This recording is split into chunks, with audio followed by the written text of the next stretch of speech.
Hello everyone. We from Scientist Home are back again with one of the another health issue, and in one of our show Let's Talk Health. My name is Madam Elaine And my name is Madam Chan. and we both are nutrition and wellness consultant at Scientist Home, and welcome back. And today we're going to be talking about bone degeneration and its complications. Yes. What do you think, Madam Chan? What is bone degeneration? Bone degeneration, it refers to the gradual weakening and deterioration of the bone tissue, and also often leading to pain, reducing mobility, and so on. Yeah, that's so true. To make it more simple, it's actually the wear and tear of the bones with age, and you lose lots of minerals like calciums, phosphates, and other very essential minerals present in the bones, which actually maintains the structure for an upright position of the body. So, what do you think could be the common causes? Common causes age, definitely. Yeah. The older you get, definitely, like you say, wear and tear, daily wear and tear. And then also, I think, I know that women are definitely more, They tend to have more of this bone degeneration than men. Yeah. Because of menopause and the decrease of estrogen. Yeah, exactly, because of the hormonal balances. Yeah. Yeah. Do you think the men are also, affected the same because they have more physical activity, because they go out for the work and do some kind of hard Labor? Yeah. Exactly. And also sportsmen. Yes. Yes, since the tennis players, especially, they Yeah. are on knees. The weightlifters, the bodybuilders, actually all of the sport categories also, they suffer from bone degeneration. Actually, this is a normal phenomenon that happens with actually age, and even young people. It'll be surprising to know that young people, when they reach the age of 20, you start to have degeneration. It's a normal phenomenon. So even I at heard the that children get it as well. yeah, children get it as well, but they need to be, having a certain kind of condition to go through that. But for adults, even after the age of 20, the spine and the bones, they start to degenerate. It's a natural process which starts to happen actually. So, do you think that genetic and lifestyle plays a major role in it? I think so. I think with With poor diet and poor diet, lack of exercise, and poor lifestyle choices like smoking, alcohol, that all affects. Yeah, true, so true. Actually, these do make a difference, because once your body is deficient in so many minerals, the only enriched place that one can find is the bones. So the body only knows, how to get those minerals. So they if they cannot find it from the food, they tend to go towards the bones and starts to deplete it out of it. So the bones start to become weakened with time. Yeah. What do you think? What could be the risk factors, or what could be the signs? Should we talk about the signs? The signs? Yeah, I think the signs. Symptoms. Yeah. Do you think so? A lot of conditions don't actually have symptoms unless something happened. Yeah, true. Actually, there are small things which people ignore. One of them is like the nails get pretty brittle and it easily chips away, and people even start having gum diseases because their teeth becomes weak.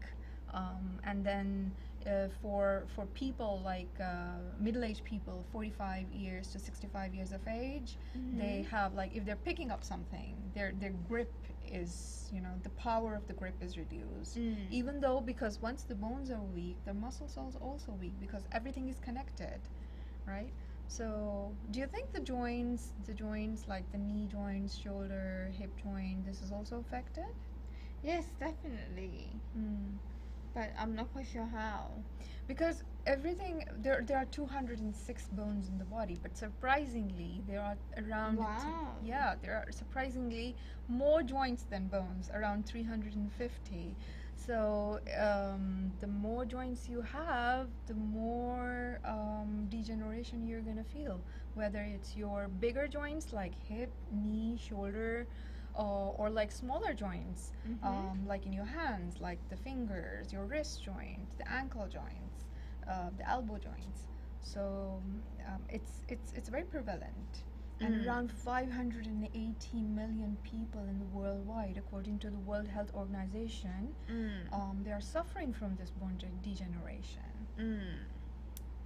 So do you think what else signs and symptoms would occur? Pain, I think, would be number that's one.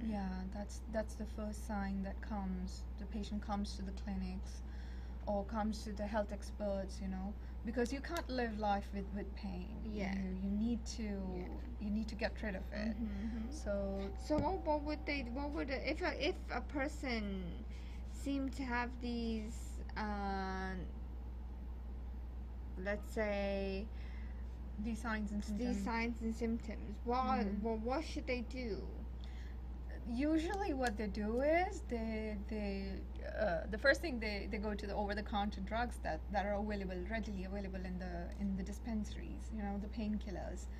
But actually that's not the real solution for this problem, because the root cause is there. The bone is getting depleted of its minerals, whether the natural wear and tear, or whether because of some autoimmune diseases, whatever the real cause is, we're going to go into the details of that.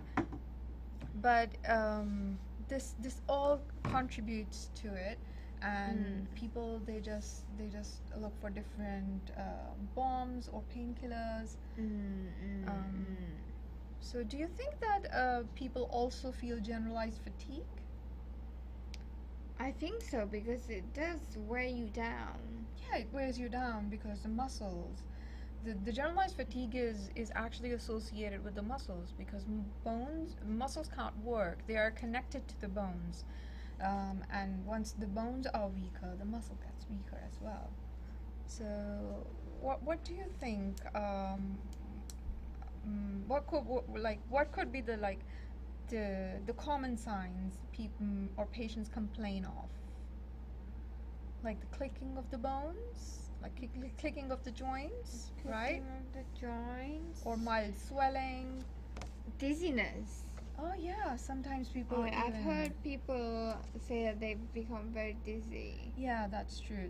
Because they are having nutritional deficiencies, and the bones. Is it the bones cannot support the body weight? Yeah.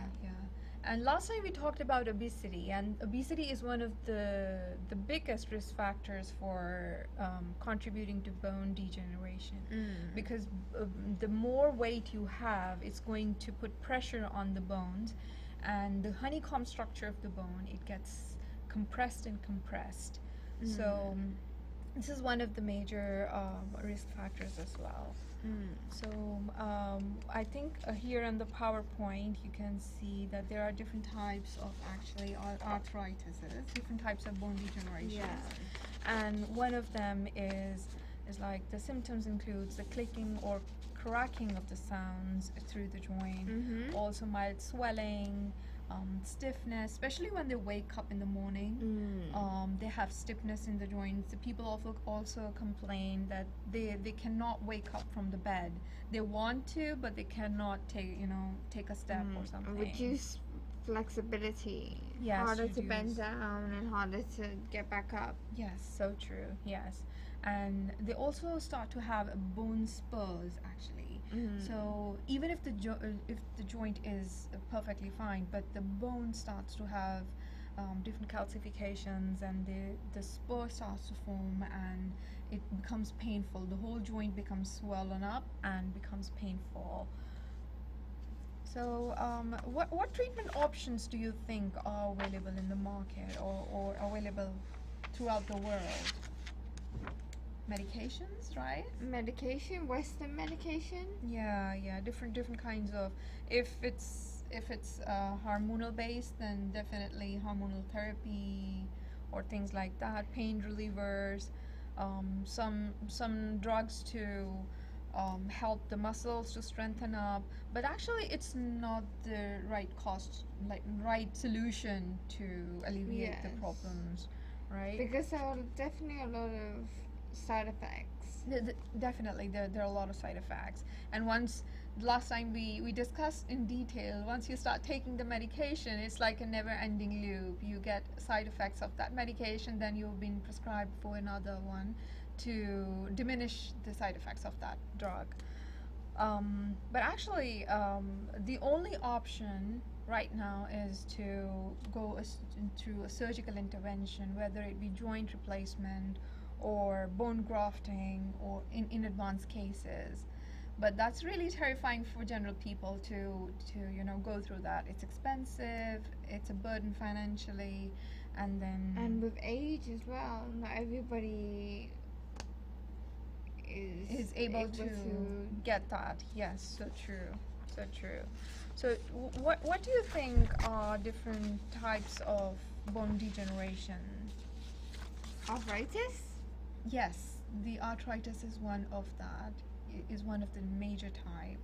And then obviously there are like bone degeneration or joint degeneration is like a general umbrella under which different categories lies, and arthritis is one of them. If it could be from your knee joint, it could be in your hip joint, as you mentioned before, and it could be in your spine. So we're going to talk in detail how it's going to affect the spine as well, because we have an interesting case study to show you, and how at Scientist Home we were able to alleviate the signs and symptoms of that and able to repair the process. Do you think that Should we start with the basic question? What is arthritis? Oh yes, obviously. Would you like to highlight on that? Arthritis is at its core, it involves swelling and right, also exactly. pain, stiffness, and decrease in motion. Yes, so true. Basically, it's arthritis it could be autoimmune. It could be the natural degeneration of the bone.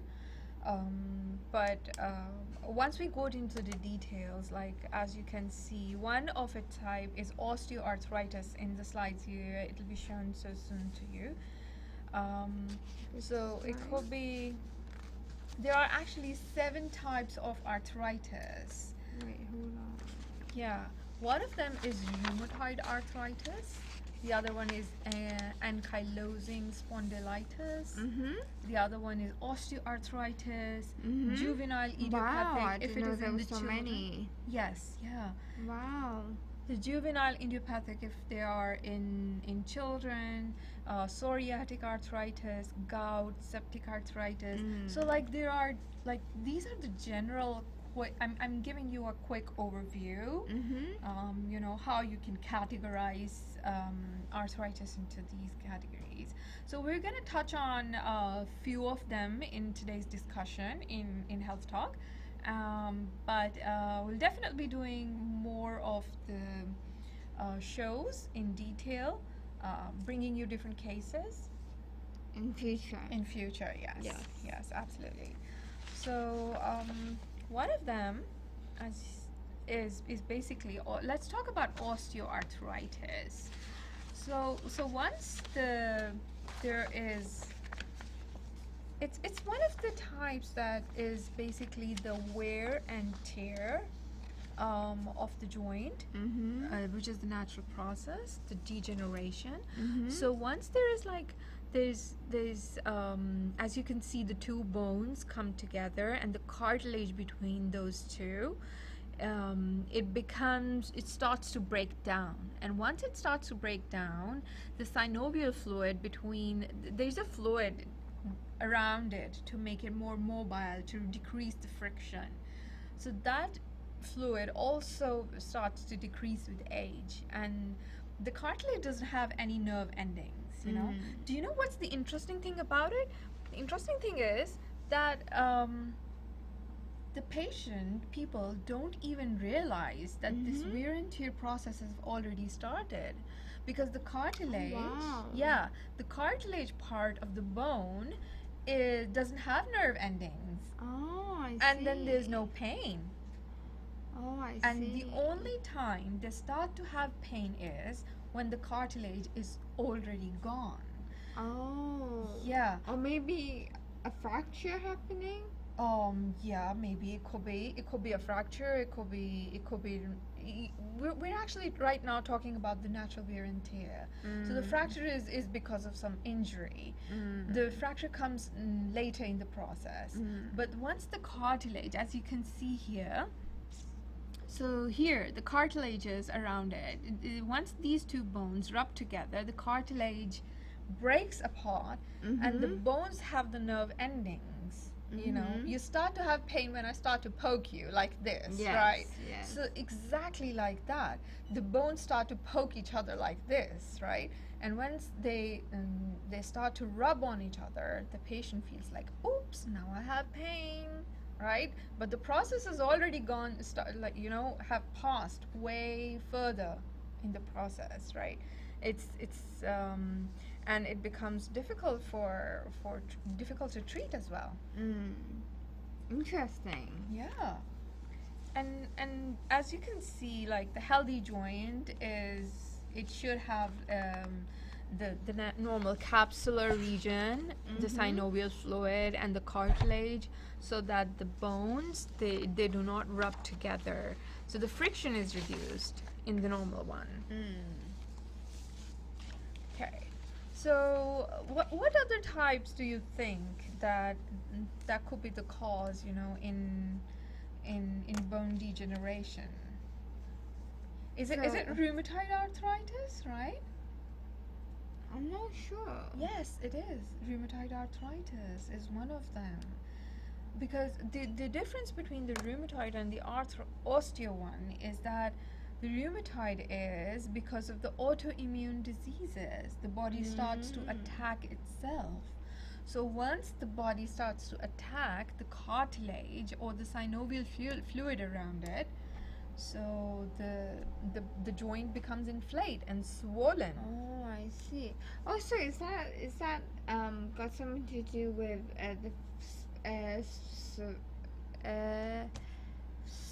psoriasis. Yes, the psoriasis. Psoriasis. Yes, how exactly. You pronounce it? Yes, that's how I pronounce it. Yes, in medical terms. Yeah. But you don't have to worry too much, because these are the medical terms or scientific terms.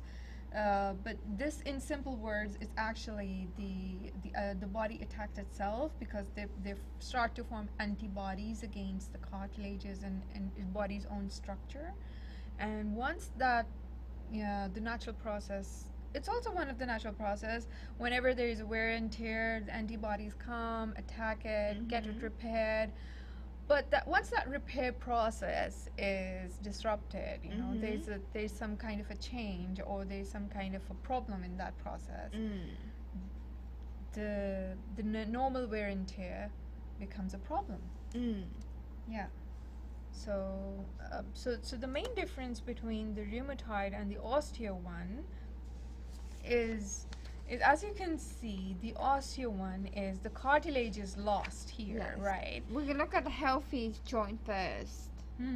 Exactly, the healthy one. As you can see, there's cartilage, and then there's the capsules around it, and the space is actually filled with the synovial fluid, which is like a natural defriction fluid present by the nature. But in osteoarthritis, the cartilage is lost. right? Yes. And the two bones start to have a friction on each other. Rub against each other. Yeah, exactly.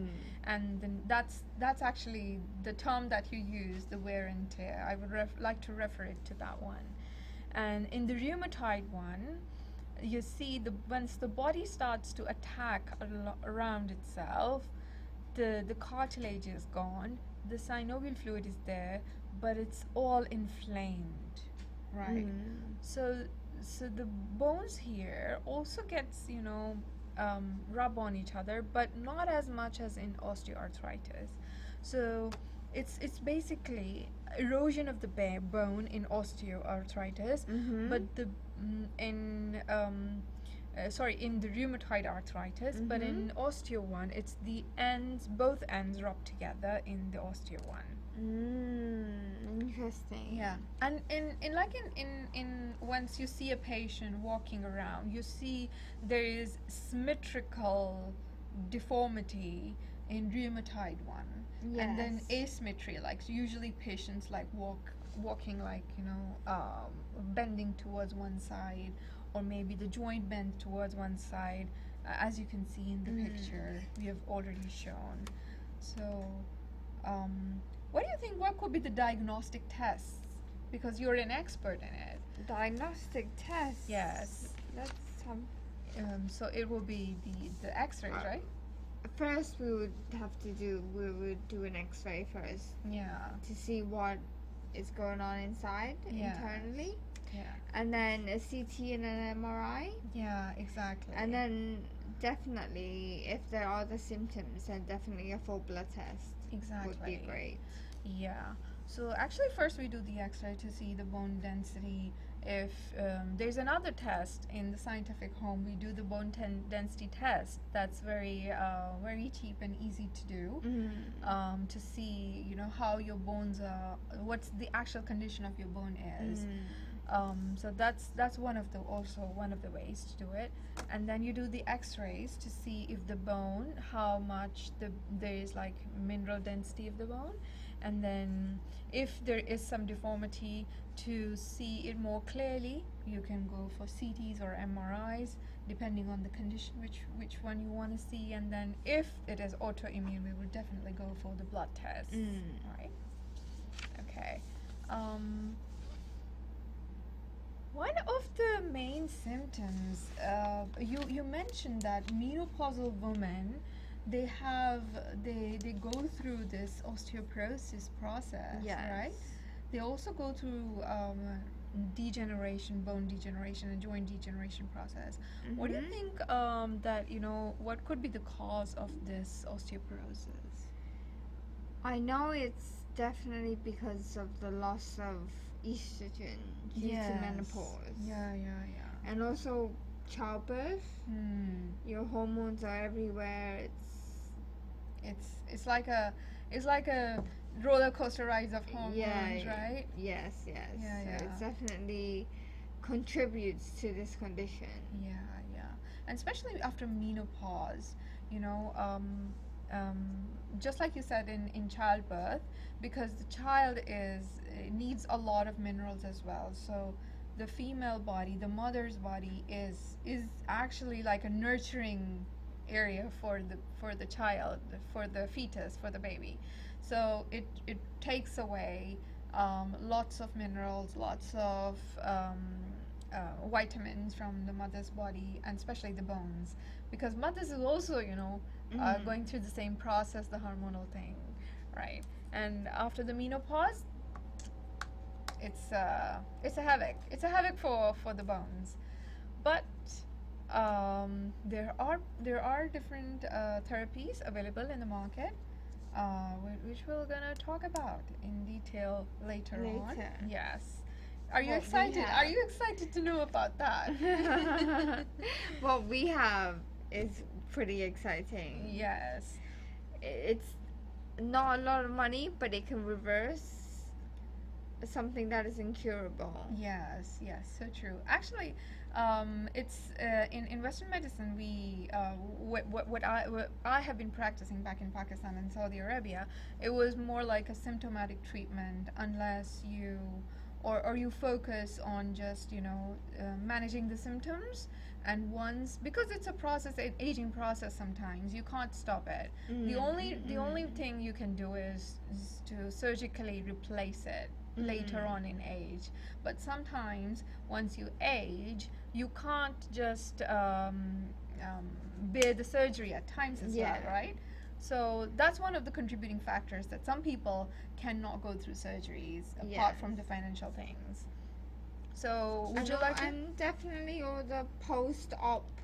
The post-op care. Yeah, that's a really good point to because mention. a lot of people in Hong Kong, the elderly, they tend to live by themselves, and for them to have to look after themselves after a hip replacement or a knee replacement, is very difficult. Yeah, so true. And not only even in Hong Kong, even in the rest of the world, because in our culture, in the world these days, it's mostly like everybody goes to work, right? So it's difficult for family members to take care of you, because they're earning and then they're taking care of you. It's a work-life balance is disrupted these days, don't you think? Right? So it's better to nip the evil in the bud. That, just like I said last time in one of our talks. So let's do this, right? Would you like to highlight on the case, or should we more talk about osteoporosis? I think we should, right? Yeah. Okay, so usually at the age between like 45 and 65, women, and the interesting thing about this is a recent research that has been done, that not only women affect from osteoporosis, men also go through osteoporosis. Really? It's one of the surprising things that came to my knowledge, that it's only attributed to women after menopause, but men also undergo menopause when their testosterone hormone gets low with age. Oh, yeah. So they also go through the process of osteoporosis, but it's very highlighted in women, but it's not highlighted in men. But I think people should be educated about it. Yeah. So between the ages of 45 and 65, it's usually the loss of height, or they start to have a hunched back, or usually start to have back pain or neck pain. Some people even start to have bone fractures. That's very, very common these days, and it goes undiagnosed. But if you start taking care of your health, from the start, and you educate yourself that I am going to go through this process because of the aging, or because of any other risk factor in my life, whether it could be lifestyle or genetic, that then you are more educated and well aware of how you're gonna take care of it. Right? So I can in detail, it's like, as you can see, it's like a honeycomb structure of the bone. So it's one of the healthy bone tissue. So if you look at the spine especially, you see that the spine is one of the very important structure of the bone, because it makes you sit upright, walk, and all of the nerves actually, when it passes through the brain goes into spine, and then branches out in all of the body. So spine is one of the biggest bone structure in the body which gets affected. So once there is low bone density and your bone is depleted of the healthy minerals, as you can very clearly appreciate, that the honeycomb structure, it becomes weak. It's exactly just like that. The foundation of a building becomes weak, right? So there is more tendency for the building to go down. Just like that, bone is like a foundation, a building foundation. Yes, a building foundation inside the body, and especially the spine, because all the nerves from the brain actually pass through the spine, branch out into the body. So would you like to highlight that how does this goes? into Want to teach the me? yeah. As you can see, like from the cranial pod, it goes down. Yes, and then would you yeah, it goes down, and then here into Here. even to the backbone. Yes, from the neck to the thorax, and then the backbones and the hips. And hips. Yeah. And then there's definitely more pressure here. Yeah, it's so much pressure here. So once the whatever the contributing factor is, whether it's obesity, whether it's osteoporosis, osteoarthritis, or rheumatoid arthritis, whatever the condition is, it is affecting the bones. So the joints in between, actually, the nerves that goes, you see here, Mm-hmm. these bones get weaker and weaker and put pressure on the nerve. So this pushes the ganglions inside, and the nerves that goes outside of this, they start to feel pain. People start to feel pain. They get numb. Even the whole arm gets numb. The whole leg get numb. So this is one of the biggest painful condition in the world. And there are pain centers in the world trying to lower down the pain, but the actual cause is the bone degeneration. Yeah, I see. yeah, and here you can see, like in one of the slides, that the brain spinal cord moves down, and then it leaves into different branches out into different nerves, and then once this disc annulus is gone, because of the whatever the degeneration process that we different types that we discussed, this puts a lot of pressure. As you can see here, the red inflamed area of the nerve, once this becomes degenerated, it can have a havoc on the body. It can put, like, it can, some people even becomes handicapped because of this. They can't walk, they can't feel anything.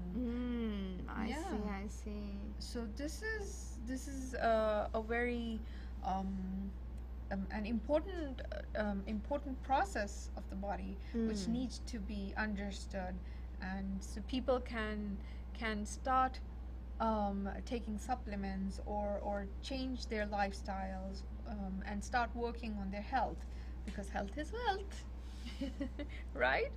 So what treatment options do you think is available for this? Treatment options, I think definitely same, would right? be The same medication, painkiller. Yeah, but I think most importantly, if Yeah. you don't want to involve Western medicine and drugs, then I think changing your lifestyle, Yeah, changing your lifestyle, being smoking nutritionist. less,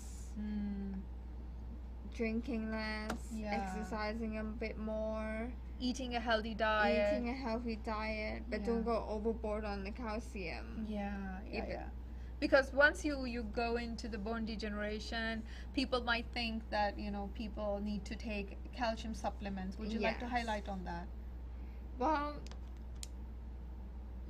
people would think that just because you lack calcium, then they lap it all up Yeah.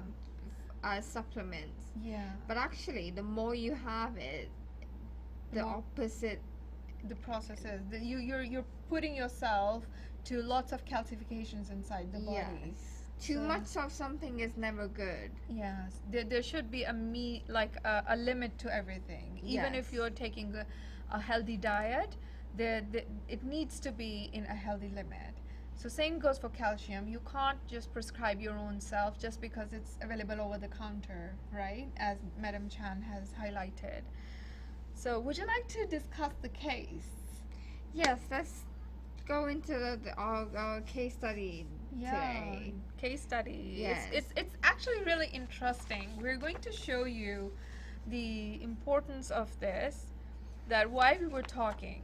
So at Scientist Home, we had a patient, male patient, around 60 years old with neck and back pain for 2 or 3 months.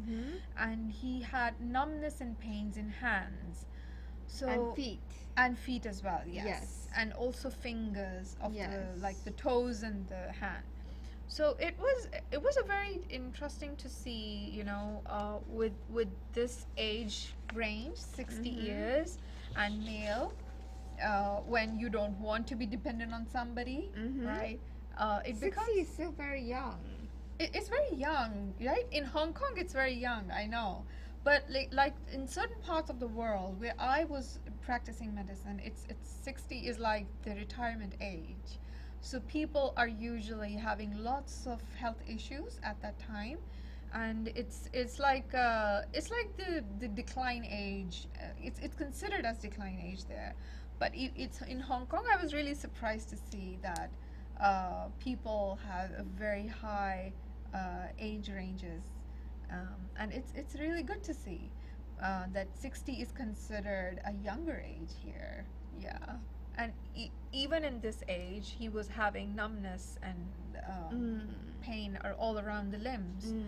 So this is very alarming for a person who don't want to be dependent on somebody, right? And your whole lifestyle becomes disrupted. You have to be dependent on people.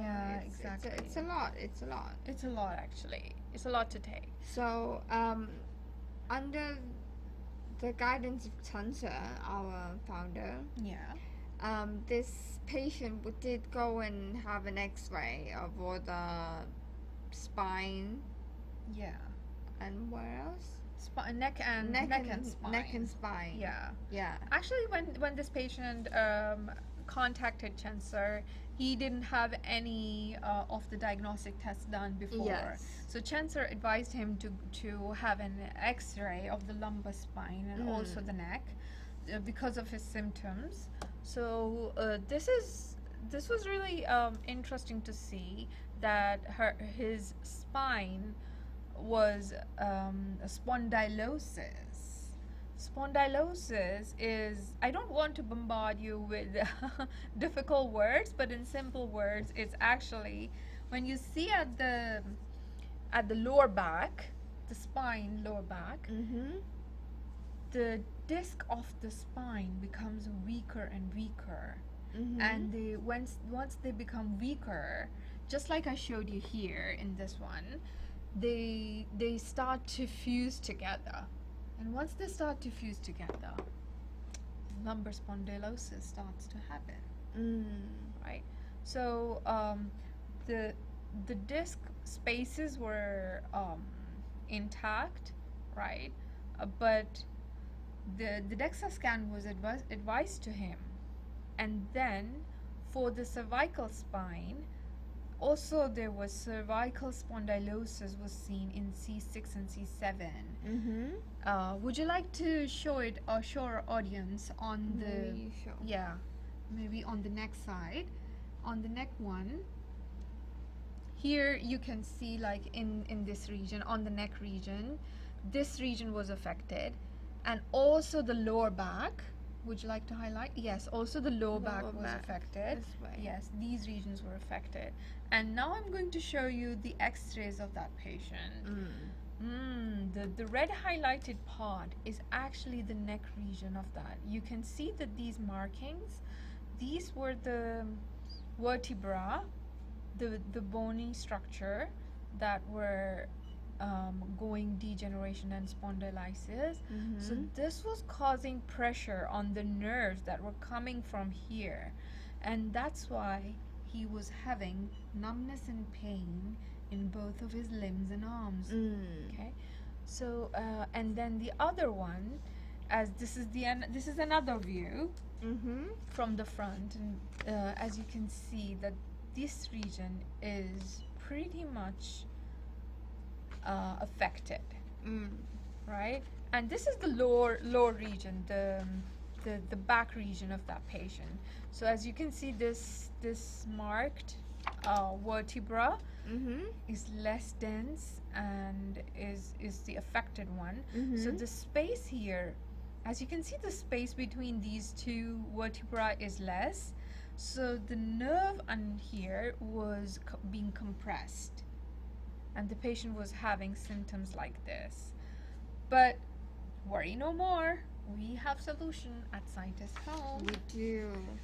So Chen Sir, our founder, suggested him a combination of basically 4 things. Would you like to highlight, Madam Chan? Yes. So firstly, we had the high concentration proteinase. Yes. And would you like to give an overview, like which 4 combinations were given? So which 4? It was the high concentration proteinase, and then the spermiceti cream, and then also the mixed gelatin hydrolysate, and then also lastly, this is the calcification study cream. This 4 was the combination given to that patient, and then one by one we can go on about why Chen Sir chose this product with this combination. Yeah. So the high concentration proteinase is actually degrades cytokines, disintegrates fibrosis and related factor proteins. Yeah. Yes, exactly. So basically it blocks the, if you go into the details of the mechanism, so it reduces the inflammation by attacking the cytokines. Cytokines are the inflammatory markers in the body that are released in response to the degradation or the degeneration process that's going on, right? So it blocks the proteinase activated receptors and can reduce the inflammation significantly. So once the inflammation goes down, the normal tear process is reduced and the repair process starts to get activated. And then next we have the mixed gelatin. Yep. This one nourishes the joints, assisting in repairing the bones. Yes.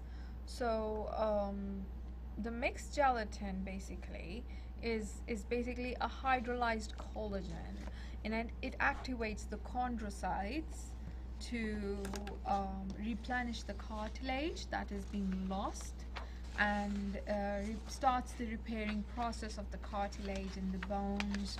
So that's why. And actually, Madam Chan, the collagen is really good for your skin, for your nails. So it's not only good for your joints, it's really good for your skin and nails as well, and your hairs as well. I'm talking about the women who are more conscious. Well, men or women, both are conscious about their looks these days. So this is one of the key factors to regenerate that. So what was the other product? Would you like to highlight? The other product is the spermiceti cream.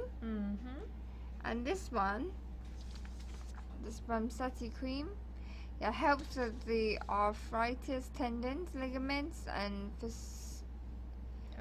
facile strains, pains, and minor sprains and bruises. Yeah. So actually, the spermiceti cream has fatty acids. So it has cystyl esters, which are the natural compounds, and it restores the joint mobility, and it improves the synovial fluid. Well, that's really remarkable to see that the cream, topical enough, can can go deeper and penetrate through the skin into the joint and improve the synovial fluid. That's really amazing because it has fatty acids, which are completely natural, and it restores the mobility. It has been scientifically proved that the cystyl esters are really good for improving the synovial fluid. And lastly, we have the calcification cream, the calcification study cream, and this one improves the bone spurs problems and improves connective tissue calcification. Yeah, actually, it reduces the deposition of calcium and phosphate salts in soft tissues. So the problem with the bone deedener, now you'll be thinking that previously we were talking about the depletion of minerals in the bones, then why we were talking about a calcification study cream? It's actually because the minerals from the bone, they are being robbed and they are being displaced from the bone and then stored back into the muscles. So it's like they are misplaced, right? So once they become misplaced, your muscles become stiff, and you need to, make a balance of this. So that's why this calcification study, through the research R&D, is basic puts the right amount of calcium and phosphates into the muscles and into the soft tissues. So this reduces the stiffness and the joint pain, and really good at also penetrating the skin and goes to the actual site where the problem is. So with these combinations. Also, no, we forgot about our towel. And if you come to Scientist Home, Chen sir would show you the actual technique, that how we do the towel technique for lowering down the pressure on your joints and on your back and cervical, lumbar or thoracic region. And all you need is just a simple towel. Yep. He will teach you how to do it. Yep. And then make an appointment to come up and to see Chen sir, and then he will teach you how to use it. Yeah. And it's really, really good for reducing the pressure on the joints, and especially when the space between the two joints become less. So would you like to highlight that what else, along with this multidisciplinary research-based rehabilitation program, would you like to advise anything else in this rehabilitation program? Oh, we definitely need some lifestyle changes. Yes, like avoiding extremely high uric acid foods, like deep fried fishes, right? Taro. Or like taro, or dried fishes, or seafoods like shrimp, crab, and scaleless fishes. And also beverages like beer, wine, alcohol in general. In general, yes. Smoking. Some people even drink spirits, so it needs to be stopped. It needs to be, you need to take care of your health. And for health, you need to stop this. Yeah. Some people are like, oh, I really like the taste of this food or taste of this beverage, but nothing in the world can give you health. So moderation is the key. And drink plenty of water. Oh yes, absolutely. Just like in the last video we mentioned that drinking at least 1.5 liters, which is around 6 to 8 glasses of water every day. Some people cannot even really drink water, so you can count your teas, put herbal teas inside, maybe coffee, that's fine, but in moderation. That's the key, right, Madam Tan? What about soy products? Can the patients take soy products? No. Actually, tofu, soy milk, bean curds, you should avoid a little bit for a while, as long as you're trying to reduce the inflammation of the joint and trying to reduce the pain symptoms, right? Yeah. And also animal intestines. Yes. Which animal intestines are very prevalent in Hong Kong to eat? I think the liver. Yeah, the liver, the beef, pork intestines, Yeah. lamb intestines. Yeah, and So- then there's always like pig's blood and things like that. It should be avoided. Yeah, you're from Hong Kong. You can guide people from the regarding this a lot. Right, and sometimes vegetables as well, like mushrooms, cauliflower, and asparagus, because these are really high in uric acid. So you need to reduce the intake of such foods so that you can complement along with the supplements in your lifestyle, and then that's how we would like you to proceed with the lifestyle changes. Right. So this was all we had at the combination multidisciplinary research-based rehabilitation program. And if you have any questions or any queries, you can always WhatsApp us. If you think that you are suffering from any of your health issues, you can come to us with your blood test, Make with an your appointment report, with your us. reports. Yeah, make an appointment with us with Yeah. your reports, and then we will go through it one by one, and give you the best combination we can to help you with your condition. Yeah, because would you like to tell anything about the supplements, that these are natural? And Yeah, these are natural supplement, all plant-based. So no, you would not have to worry about having side effects because they're all plant-based, and no medication is in this. No Western medication are in these supplements. Yeah. So remember to take different kinds of supplements, prescribed supplements, and then you don't have to overboard yourself with over-the-counter medications or over-the-counter supplements, because it's better to analyze your health through different reports and with the counseling of nutritionists. Stay active, do low-impact exercises, right? Use hot and cold therapy for pain relief. Eat an anti-inflammatory diet, and we'll be here to support you Yes. at Scientist Home. And if you like the video, please like, Give share. us a thumbs up. Yeah. Comment. See what we can improve on. Yes. And next time we'll come up with one more interesting case Yes, or health or issue. you tell us maybe something that you would want to know about. Then maybe you can comment in the YouTube or in the Facebook YouTube- channel. Yeah, comment below about what you want to know about, and then we can talk about it in the next show. Yeah. And see you next time. See you then. next time. Bye-bye. Bye.